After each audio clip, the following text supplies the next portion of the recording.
thanks everybody for joining us, especially right before the holidays. I really appreciate everybody hopping on. Over the past month, we got to see a lot of our clients and prospects at the various conferences. And I have to say, we had one pretty clear takeaway throughout all of the conferences, and that is the non-agency market is strong. And these products really have moved from a nice to have to a have to have. Many of the IMBs are new to the space or are looking to join this part of the market. And that's one of the things we're here to talk about. So I'm really excited about our panel today. First, let me introduce Jeff. Jeff Massotti is here from Carrington. He serves as Vice President of National Sales, TPO, at Carrington, overseeing both the wholesale and correspondent sales organizations. He joined Carrington about 5 years ago after joining from outside of the mortgage space. So another person like me. So welcome to the industry, and you're doing a great job over at Carrington, and you're also focused on growing your non-agency business. So thank you for joining us here. Thanks, Eloise. Appreciate it, and appreciate everyone's participation on the call. Also excited to have Michael Wold with Onslow Bay.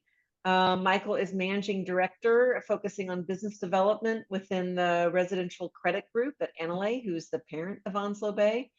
Michael has over 30 years experience in building non-agency teams and businesses.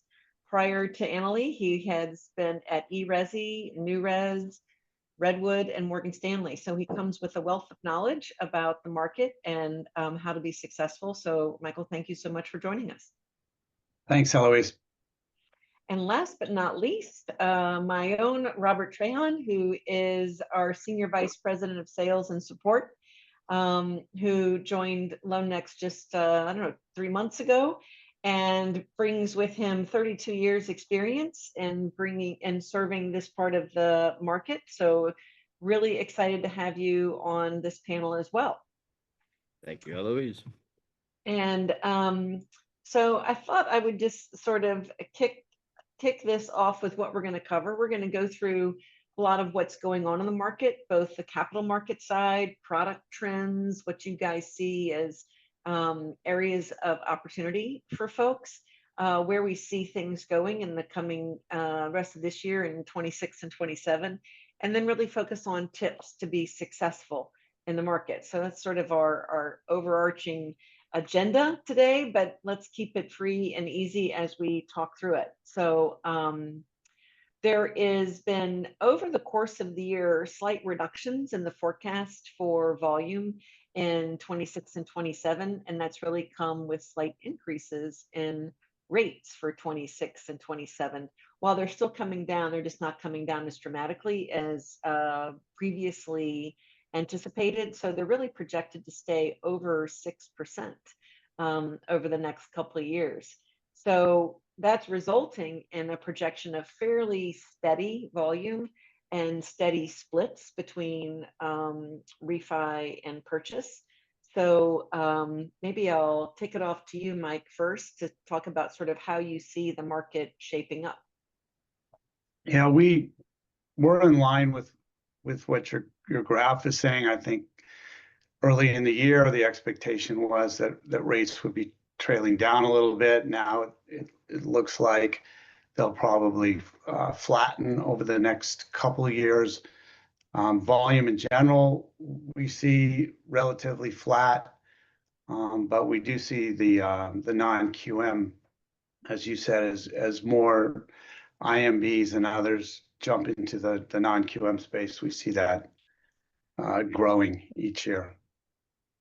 Yeah, and Jeff, do you have anything you want to add to sort of what you think of the market over the next couple of years? No, what my additional adds to that is, certainly there's growth in the non-QM space and continued growth in the non-QM space, but from a in the TPO segment, especially as it relates to originations and what we see out there, inventory still remains scarce in high desired locations, and despite the rates not coming down as anticipated, I think that there's still the high demand of people making those purchases.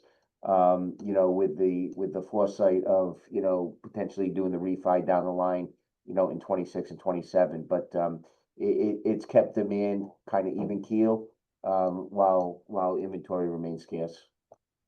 Yeah, and we're going to keep talking about that, but I want to switch gears for a second and talk about, you know, that non-agency, because you just hit the nail on the head. It is becoming a bigger share of market. Some of that is just more products that are out and available, but it's also a reflection of who the purchase market is serving. And I think some of the sort of proliferation of these products down to originators so that we can serve more of these borrowers. So that this is, you know, when we talked about in my opening comments about from nice to have, if you want to compete in this purchase market, you have to have a broader spectrum of products than, you know, just the agency products. And that's a lot of what's going on. And what you can see on the right side of the page is a continued growth of, you know, 21 and 22 has a big reflection of that refi market, that huge refi boom. But from a sort of more steady state market, 23, 24, and 25, you're seeing the growth of the non-agency securitization. And that is also showing how much they're increasing in share and how much liquidity is there. So, you know, Michael, I don't know if you have some comments on sort of the securitization market.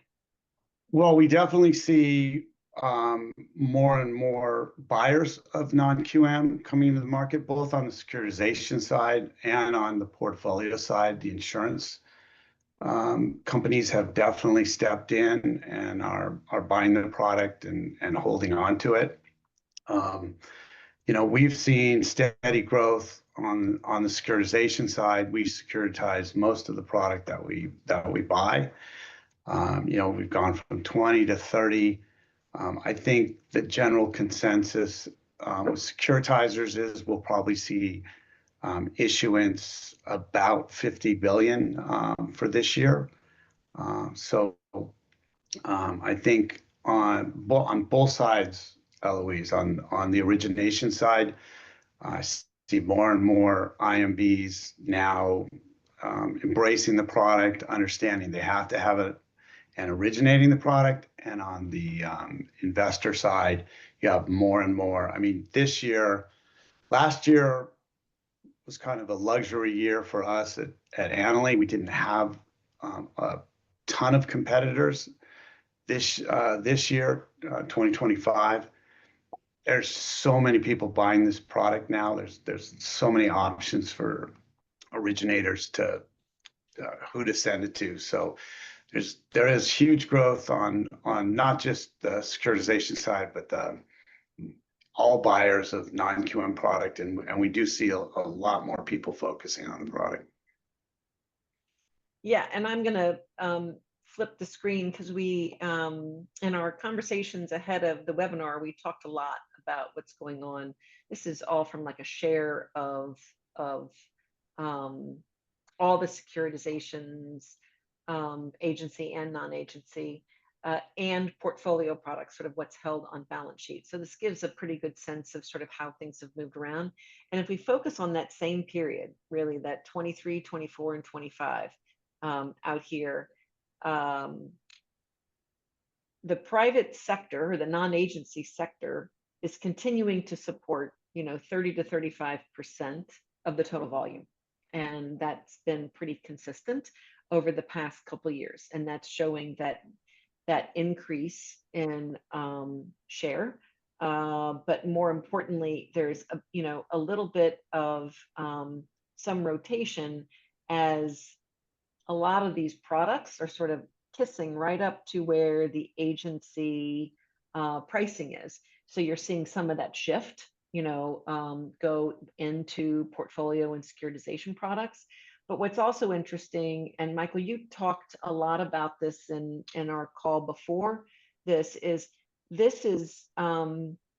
the change in how large depositories are holding their jumbo product is really creating a unique opportunity, both for IMBs who really weren't able to compete directly, but also a lot of that institutional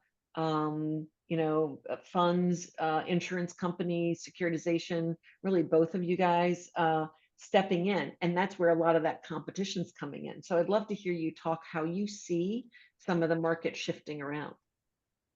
Well, we definitely have a tailwind.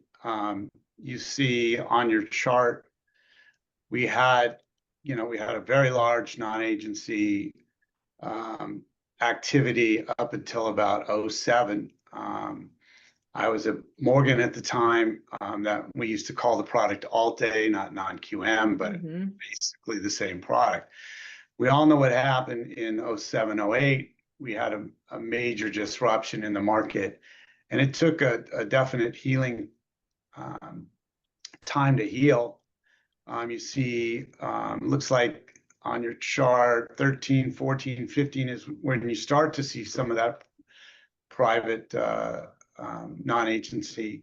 And I'm speaking, not speaking about jumbo, but non-agency expanded product come back. I think, again, there was a healing process on the investor side, investing in that product. There was also a healing process with the originators. We had a blip in 2020 with COVID, and another small healing period while people recovered and liquidity went away there for a minute. And I think some of the originators were a little bit scared of the product, and now we're just seeing every year after that people becoming more and more comfortable with it and it expanding. You also saw on the securitization side, after 2008 and a lot of the legislation that came in, and just the securitizers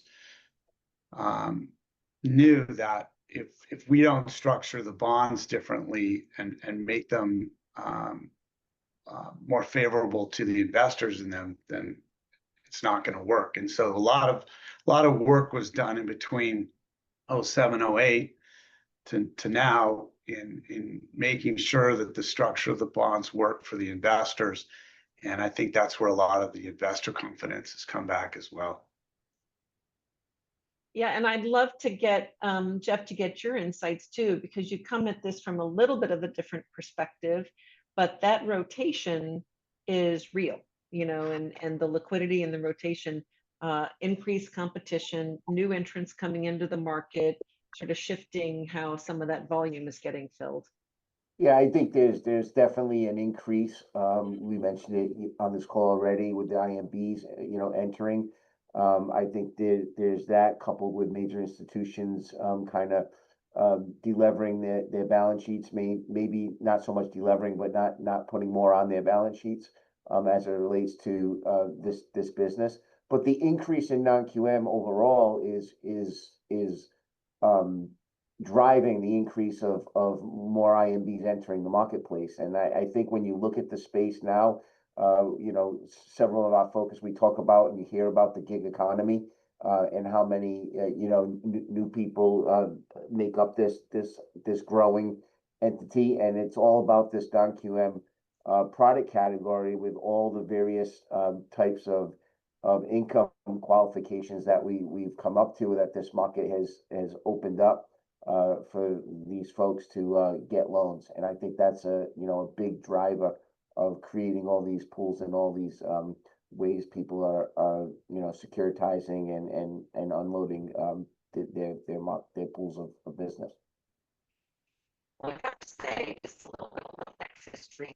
When we started, I too came from outside the industry. Hey, Eloise, you're getting garbled there. Well, Eloise is working on that. Jeff and Mike, when it comes to the depositories kind of pulling back, what are you seeing as a key driver? Is it regulatory? Is it a risk correction on their end? Why do you think they are moving, pulling back on putting these on their balance sheets? And as well as, how long do you expect this to continue?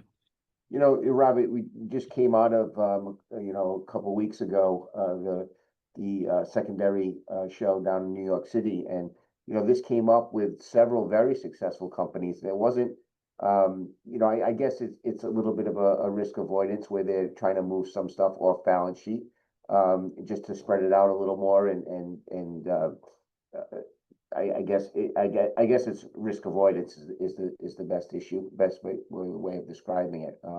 And that was things that came up repeatedly with a couple of large institutions about looking to get into the non-QM space, how they could offset their jumbo portfolio, and how they could delever it at the same time.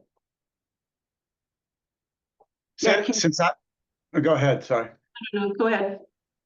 I was just gonna add, since I've been in the business, I don't remember another time where political events have affected things in the mortgage space as much.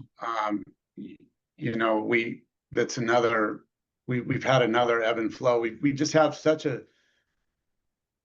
dichotomy of two different thoughts, and so depending on which thought is in power at the time depends on what happens.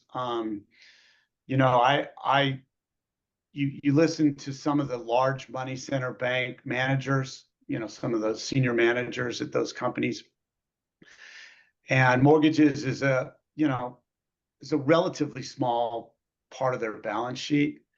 And it's for some it's big, some it's smaller, but in general, it's not everything they do. And when the regulatory issues become such a burden, and the fees, they get hit with these fees for all different kinds of things, servicing values jumping around, you see them de-emphasize mortgage. Is that going to continue? Again, depending on political. Right now, I think we're seeing regulations decrease, especially when it comes to the bodies that regulate us, CFPB, etc.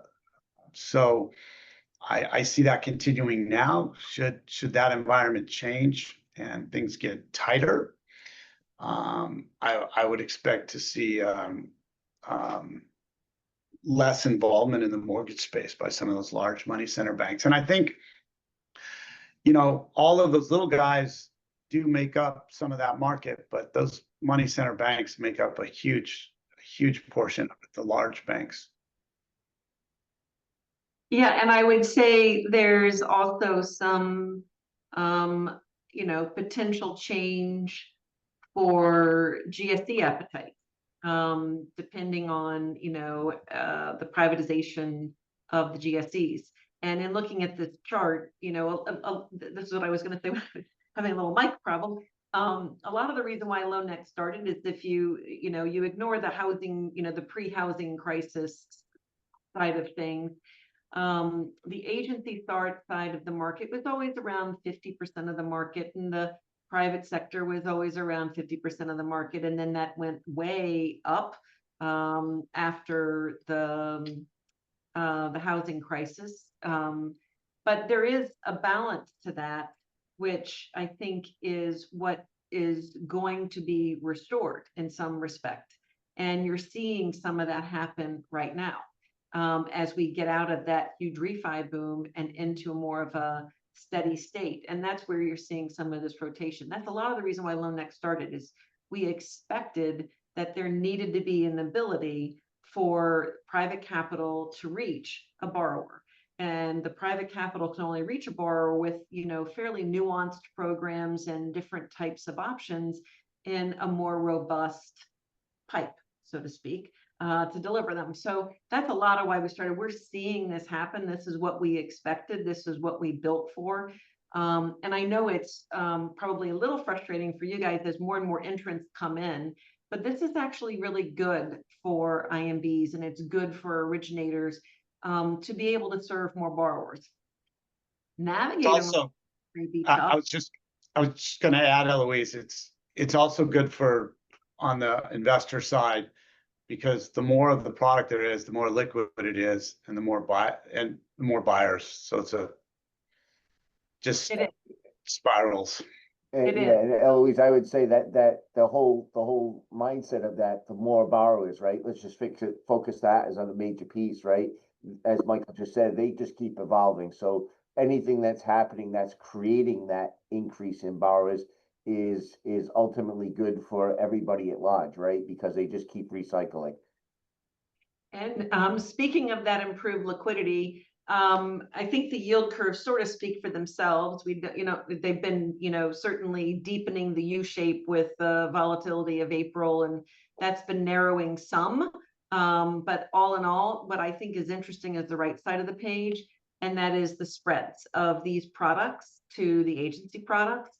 And if we go back, even a year ago, a year and 18 months ago, there was about, over 100-point spread, or about 100-point spread between the agency products and what we call our gold index rate, which is just, right, that center of the credit box, full doc paper, and across all of our platform. The green is the DSCR. We saw, the convergence of the spreads to agency, and we saw the convergence of DSCR and gold. And that's really been hanging in there. But now we're seeing, other than the oddities, Michael, which you just talked about in the political environment, that resulted in a pretty widening of those. Otherwise, we're seeing that spread narrow, and that's liquidity. That is exactly what you just referenced, is all that liquidity. It's unusual that we're seeing the DSCR now inside the gold. But we're also seeing, similar to what you were talking about with, risk adverse, you're seeing a widening of the spreads as we go out to the silver. So a little bit deeper into the credit curve, and you're seeing those spreads widen some. But maybe you guys can talk about what you're seeing. This is an aggregate of what we're seeing across, all of our investors, correspondent investors. I mean, you reference here DSCR, right, as a volume carrier, and I think from in the TPO world, or certainly amongst the suite of non-QM products, DSCR, is and continues to be, most organizations, major product category, probably, 30 to 40% in makeup overall, and that's what we continue to see here. Yeah, we're running the same, we're down slightly at 33% last quarter, but in general, we run about 33% DSCR. I think on the origination side, it's a easier loan to originate. I think it used to be sort of a niche product that certain companies would originate, almost more on the, those mortgage companies that did commercial and residential. But, especially 1 to 4s, it's become a product that's moved into the traditional IMB space. A lot of people are originating it. Like I said, it's an easier product to originate. And we see the investors like the product as well, which is, might be some reason why the DSCR is creeping in towards that agency rate. But in general, we've been running 35%, 35% DSCR. And Eloise, in the IMB space, if more likely than not, the DSCR product category is going to be their point of entry into the non-QM space, because of the ease of origination, not following trade, all the normal reasons that you would expect in the mortgage world. I'd also, say that as this success has continued, has come about and continued, these trends, 30%, that Michael referenced, I referenced 30 to 40% of people's product category, enhancements have further come to the product, right? So we've expanded, guidelines. You'll see a lot of the organizations expanded guidelines, going down to no ratio programs, all things that would attribute to more volume, more units in that product sector. I'm glad you said that the DSCR product is where a lot of IMBs are starting as their entry point, because I was going to ask you guys, as we talk with retail IMBs and brokers, really the retail IMBs on that side, is they're looking to start. They may have been brokering and not really, just sort of allowing their LOs to have access to some of these products, but now they're trying to move up into the non-del and delegated side.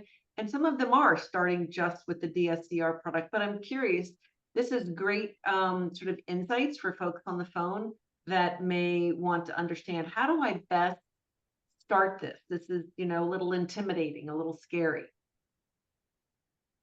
Well, Yeah, I would go ahead. go ahead. No, I was just gonna, I'll just say one thing and I'll let Jeff speak.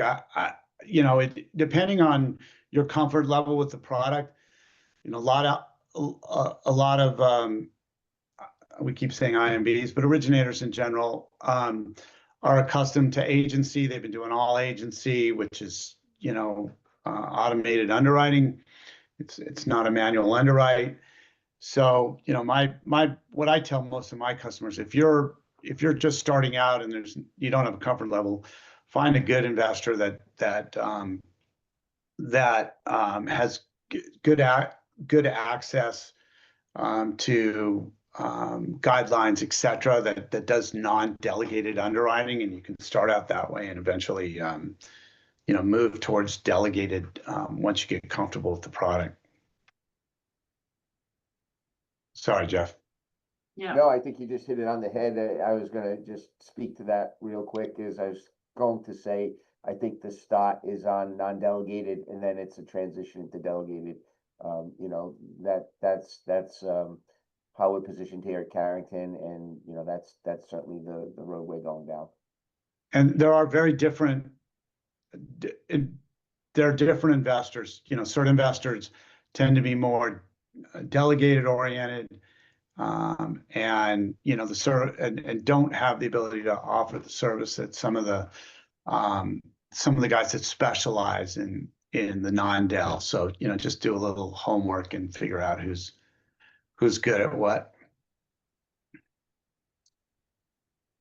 Yep. And I'm gonna, sort of turn to a little bit of the mix of products, because you guys were talking about your DSCR mix.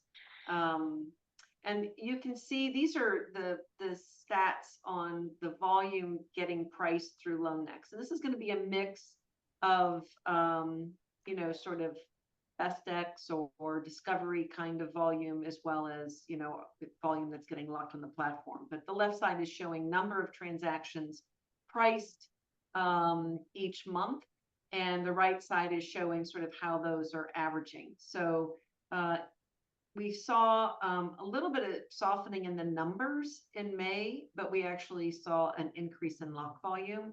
And I think that was really, coming off sort of the odd April. People were, primarily ready to transact. And so we saw that increase in lock volume.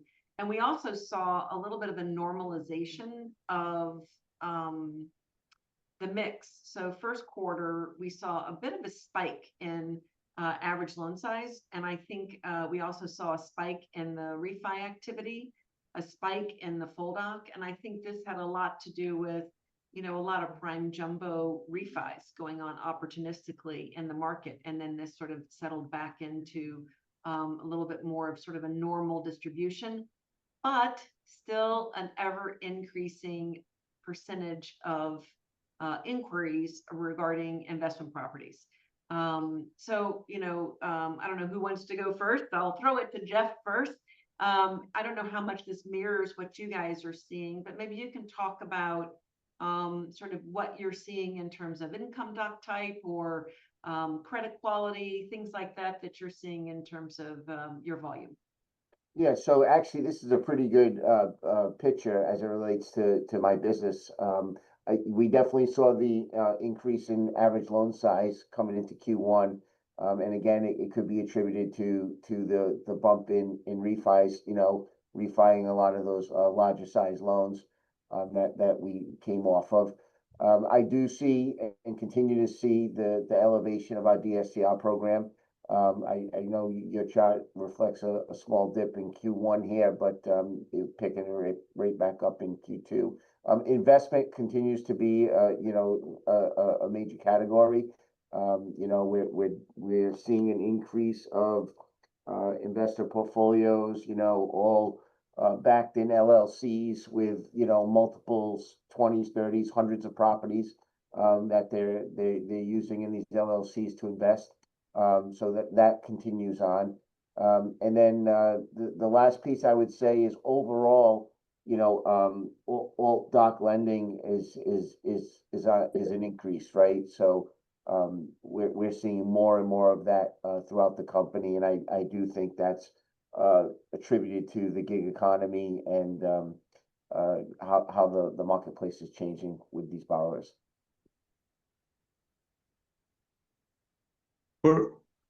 We're seeing, you know, very similar numbers on the purchase versus refi. We've been pretty flat, slightly more purchase than refi. As far as the refinances, we don't see a lot of rate and term. You know, last quarter, 77%, which has been consistent, is cash out. So, you know, for obvious reasons. A lot of this business is psychological. I remember when I started, you know, it's if we can just get under 10%, you know, all hell is going to break loose and volumes are going to go through the roof. I think mindsets are slowly getting reset. You know, we had that high 2, low 3 handle for a while on coupons, but I think everybody kind of understands. Kind of the feeling I get is like the 6%, around 6% is where you really start to see activity again, and we've been bumping between 6 and 7. As far as what income doc types, we run a little less on the DSCR. We're like 33, 34% DSCR. Bank statement, a little lower as well. We do about 15% bank statement, but I noticed about 6 months ago, a lot of our customers realized that the borrower's tax accountant was willing to give a profit and loss statement. So instead of collecting all those bank statements, you know, 12 or 24 months of bank statements, they just got a profit and loss statement. Some tax accountants are worried about the liability, others don't. But it was a lot easier loan to originate, gather the income info. So we do run a little bit high on the P&L. I think we're starting to see.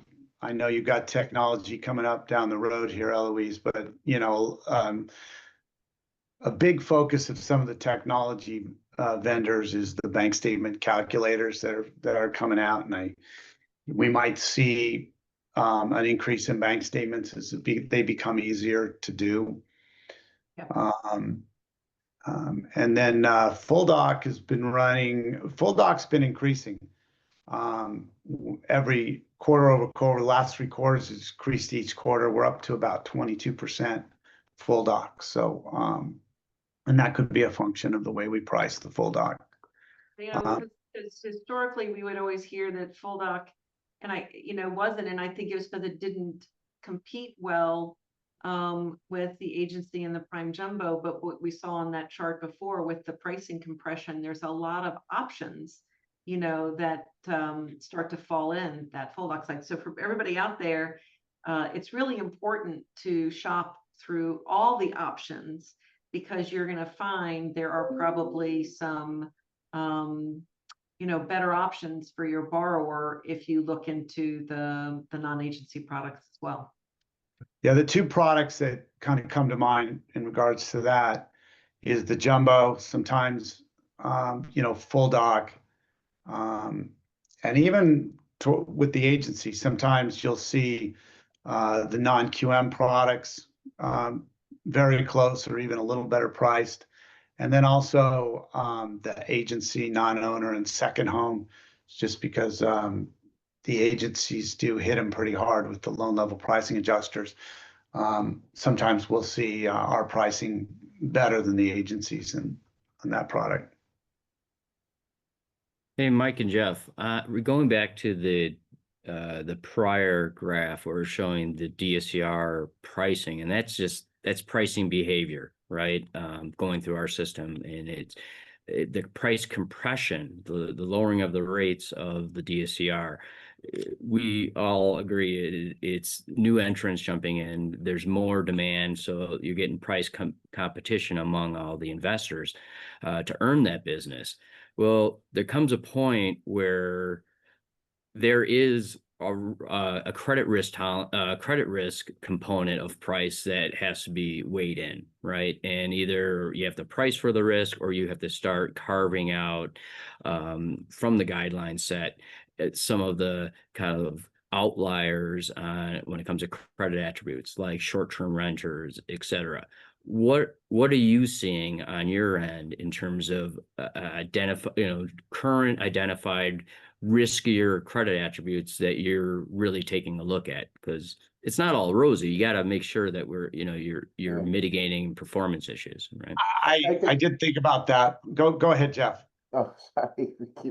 So I think, Robert, there's a couple of, pockets that are, fall into this risk bucket, right? I mean, short-term rentals is certainly one of them, right? In terms of, lenders being able to, evaluate, these rents, properly, given that, in the appraisal market, it's not so formally defined right now.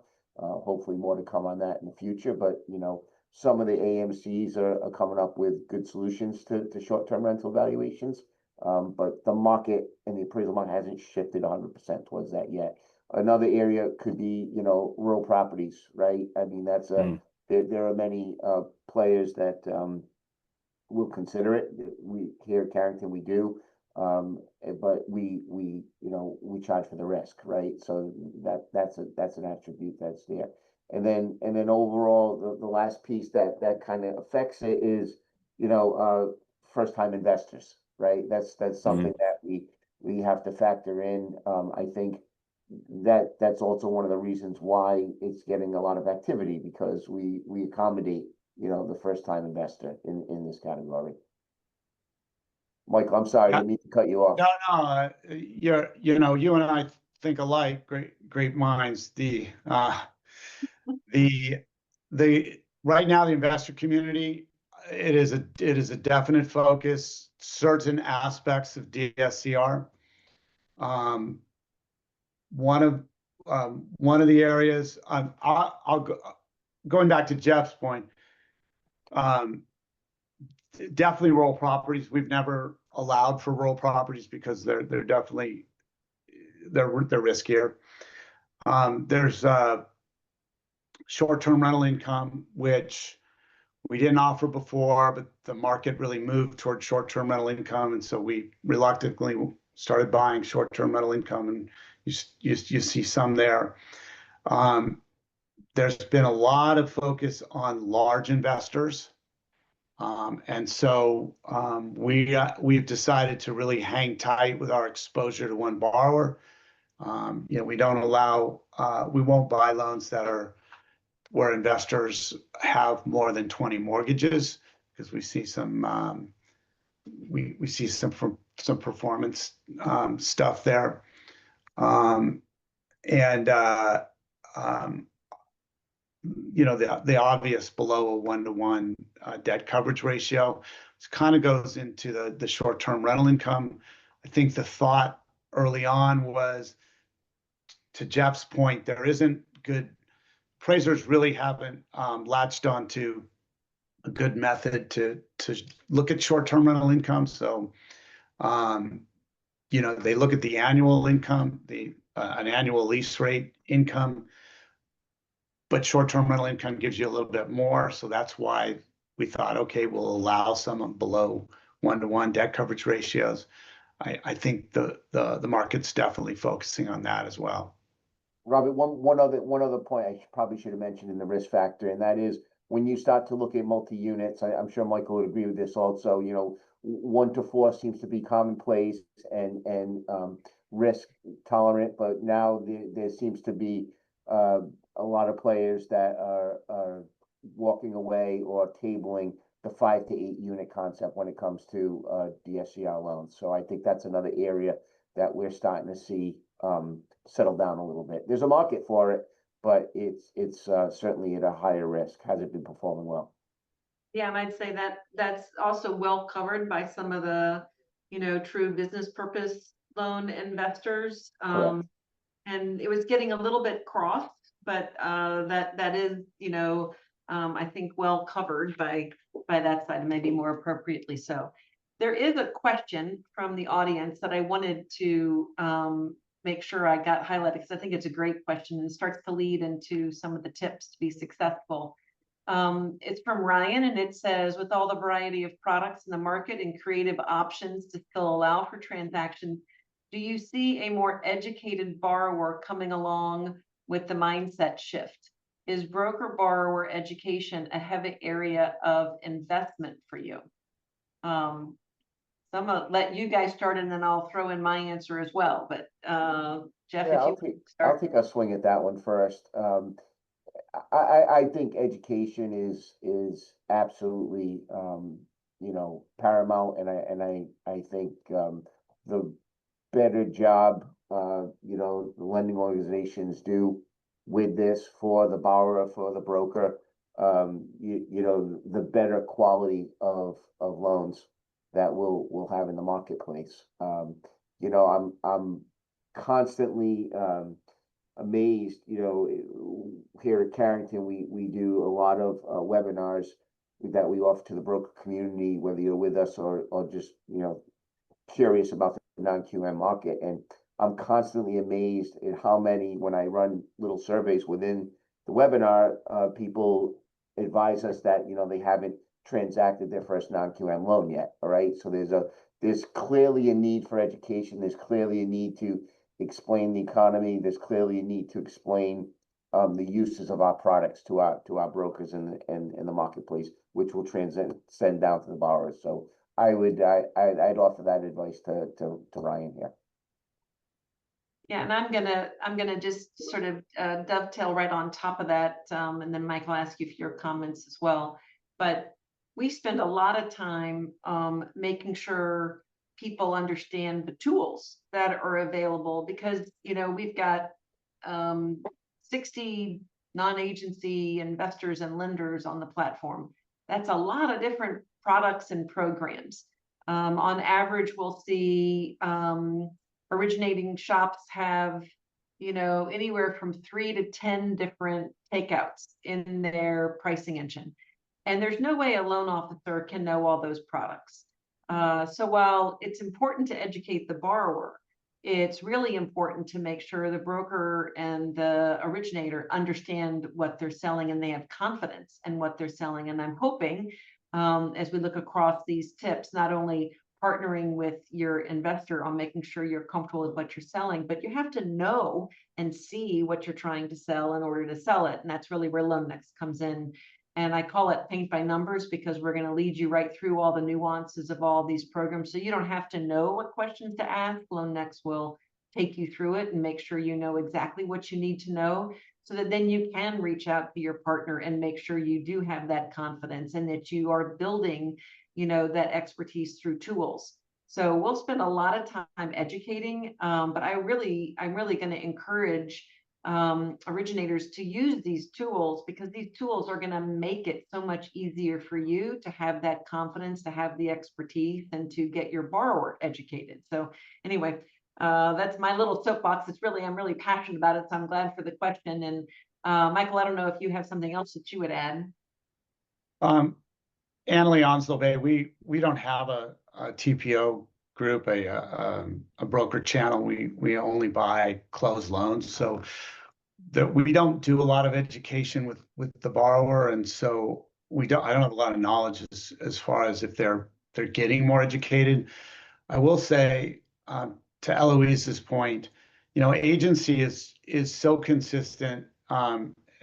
Everything is even Fannie and Freddie have become more and more similar in their products and guidelines and so forth. And it always amazes me. I mean, I've been buying all day and non-QM for the longest time. And if I go and look at somebody else's guidelines, it takes me a long time just to get my bearings as to what's going on, because there isn't that consistency like an agency. And so one of the things, especially if you're starting out, I would highly suggest trying to make it as simple as possible. So, you know, if you want to dip your toe in it, don't go out with 5 different buyers of non-QM with 5 different structures of the way. Try to make it as simple as possible for the originator, the LO, to understand it. Training obviously is one of the keys to this product. Again, everybody's learning it.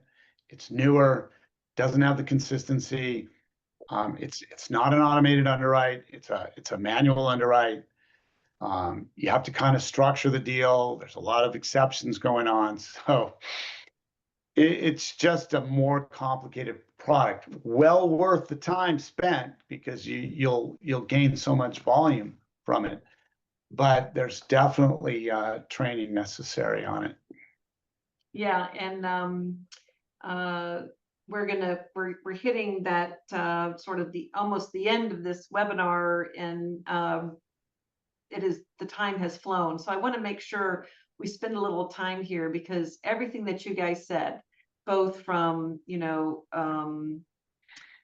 Annalie's perspective of working on sort of that more delegated side of the world, buying closed loans, as well as Carrington working both with the brokers and the lenders.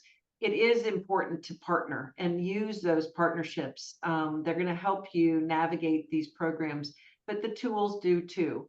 And I think you're right. I think some folks that may be wanting to put a lot of options out there first, it is really hard, and it's almost, you know, startling. You don't know where to start. The elephant looks so big. How do you take that first bite? So starting, you know, with a little bit of a smaller group and a surgical approach is really smart. We're always available to help you know, people start into this platform and understand how to navigate it. But really, you know, your lender and investor partners are great partners for understanding how to best navigate the programs. Let's see. There is another question. I'm trying to read it real quickly. What are the prospects for making non-QM more fungible, and what role can LoanNEX play in that effort? I think, you know, just as Mike said a second ago, there's really not a lot of conformity to how these loans are presented and how these loans are underwritten and the eligibility and pricing for them. So, but I do think because there's more options, there's more takeouts. So LoanNEX can really help standardize how you go through those loans and standardize how you're understanding what you need to do with acreage, what you need to do with gift funds, what you need to do with declining markets, how you handle short-term rentals versus long-term rentals, all those pieces that are different from investor to investor. LoanNEX can sort of normalize. But I would also say, I don't think that's going to be changing anytime soon. And I'd love to get Jeff and Michael's response on sort of, do you see the market sort of converging to more of a standardized approach? Yeah, I would comment, you know, to Derek's question. I think it's a great question, but, you know, not to be biased to LoanNEX, but I will at this time. I mean, LoanNEX does a great job, you know, helping to sort out all these different products and all these different categories, you know, for the sellers and the core channel and borrowers. So I think that's a very good option. And I think from a lending perspective, it's all about who the lenders are using and choosing as their partners in their space to help them with all these challenges of so many products, so many programs being merged together. So I think that's an important piece to folks looking at who they want to use for a lender and what resources that lender brings to the marketplace to help them with their daily challenges. So I'm going to, Jeff, you are up next. I'm going to give you guys a chance to quickly talk a little bit about your products and programs, a little bit about your organization before the webinar ends. Yeah, thank you. And for those on the call that don't know Carrington, I think this is a little snapshot that kind of explains, who we are and what we do. We're all about the real world borrowers. All the folks from self-employed to real estate investors, all kinds of income diversity. Challenge credit's a big area for us in the non-QM space. We have products that serve lower FICOs than normal. These are in non-QM space, our whole pitch is to be the first look, and we really pride ourselves on this by the programs that we offer the marketplace. We certainly enough diversity to cover all kind of income qualifications. You see them listed here, everything from your traditional DSCR and bank statements, P&L programs that are definitely on the rise, and then introducing new concepts like our written BOE program that we have right now. And certainly we offer uniquely an ITIN product in all 4 of our non-QM products out there. So it's available for everybody. Thank you. And your products are hosted on the LoanNEX platform, so you can find them all here as well. And if you're not counterparty, and you should be, let us know and we'll get that all hooked up for you. Michael, you've got a different slide up here that I love, and I'd love for you to take some time to sort of talk through some of these league tables and what you're seeing in the market. Sure. I find that Annaly Capital, Onslow Bay Financial, we kind of fly under the radar screen, and not a lot of people know who we are. So I do like to spend a little time on that. Onslow Bay Financial, we've been buying non-QM loans since 2016. We have continued to buy, all the way up until the present. We continue to buy through the COVID pandemic. We're all about liquidity. So I think our size and what we do with the loans enables us to offer you that liquidity. We haven't had any interruptions like some have. So Onslow Bay Financial is a wholly owned sub of Annaly Capital. And Annaly Capital is a real estate investment trust. It's a REIT. It's the largest mortgage REIT in the world. It sounds a little funny to say in the world, in the U.S. We manage about 85 billion of assets. About 4 years ago, we started a flow channel where we buy best effort flow, and that channel has exploded. We bought about 13 billion of non-QM last year. The chart on the bottom left actually represents locks, because I think that gives you more of a forward-looking. Last couple of quarters, we've locked over 5 billion a quarter. So we've been buying a lot of non-QM. We know the product really well. We've been the largest securitizer of non-QM over the last couple of years. Last year, we did 25 securitizations totaling about 11 billion. This year, we've done 9 so far, totaling almost 7 billion. We started out doing smaller securitizations, and we're starting to do larger and larger securities, which is why the number's a little smaller. We've, as we mature, we've tried to work on making the purchase process as smooth as possible. We didn't really have an opportunity to talk about some of the things in the marketplace that's offered these days, but we've been taking advantage of, like I said earlier, the bank statement calculators. We invested in a company called Laminar, which does the calculation for you, which makes the bank statements a little bit easier. But we've been working on our purchase process, so that's been going well. As far as products that we offer, we do full doc, we do streamline, which is 1 year. We do bank statements, WVOE, we do P&L only. We do asset depletion, asset utilization, foreign national, DSCR. We also offer seconds, both HELOCs and closed-end seconds. And a product that I talked about a little bit earlier, which was agency eligible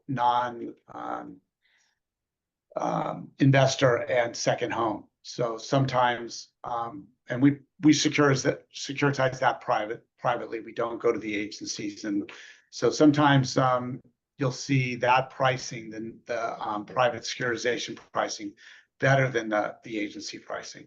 Yeah. Yeah, and we do see that quite often, and that's one of the things I really encourage people. They say, you know, it's so difficult, this pricing is not making sense. There are a lot of options.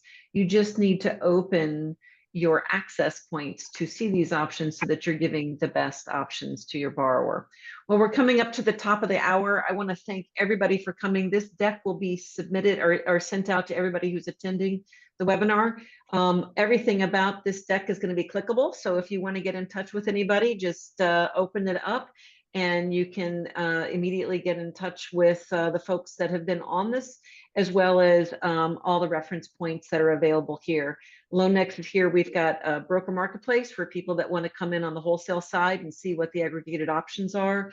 We've got, you know, an ability to get you hooked into our pricing engine on a free basis. And certainly on an integrated basis within your LOS at any time. So please reach out, learn more about what we've got to help you guys be more successful in this part of the market. And again, Jeff and Michael, thank you so much for joining Robert and I on this webinar. It's a very topical, a very important insights that we were able to share. So appreciate Thanks for having us. Thank you. Yeah, appreciate you setting it up, and thanks everybody for your interest and your time. Thank you. Thank you so much. Thank you. Thanks a Bye-bye. lot, guys. Bye-bye.